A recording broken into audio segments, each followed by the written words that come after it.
Hey guys, it's Ryder from Oracle12 and EpicDroid.com, and we're here today with a super quick video on the OnePlus Nord and showing you guys how to fix the power button. Now when I say fix the power button, I'm not referring to the actual physical button, I'm referring to the behavior of the button. When OnePlus released the OnePlus Nord, as well as the OnePlus 8 and the OnePlus 8 Pro, they changed the default behavior of the power button. On most devices, when you hold down the power button, it takes you to the power menu. On OnePlus Nord, OnePlus 8, and OnePlus 8 Pro, it defaults to taking you to the Google Assistant. Now I have nothing against the Google Assistant. I use it every day. However, I would much rather use the magic words OK Google or Hey Google to turn that on.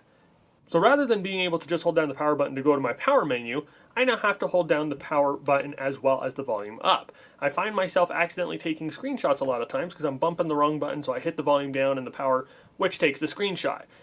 It's an okay thing, some people may prefer that, but it's not for me. And I'm going to show you guys how to change it back to the default behavior real quick. So what you're going to do is you're going to go into your settings.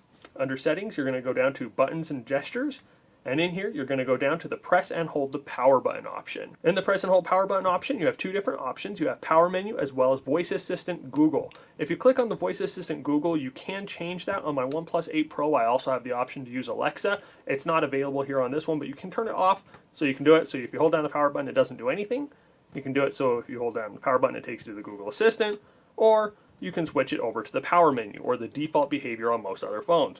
Once you do that, you hold down your power button and you're good to go. So again, it's not that anything is really broken with the power button, it's just a personal preference. I prefer the default behavior that is the default in Android and literally every other phone that I have ever used. I really like OnePlus, I like the fact that they're trying something new, and I like the fact that they're trying to innovate and try new things. However, this change or this innovation is not one for me, and I'm glad that they gave me the option to be able to go back to that default behavior. If you guys have any questions about this process, about the OnePlus Nord, or about the OnePlus 8 Pro, feel free to hit us up in the comment section down below and we'll reply as soon as we are available. If you've enjoyed this video and if you want to see more like it, please remember to give us a thumbs up and to share it with your friends. And as always, just want to tell you guys thank you for watching, thank you for all your support, and you all have an awesome day.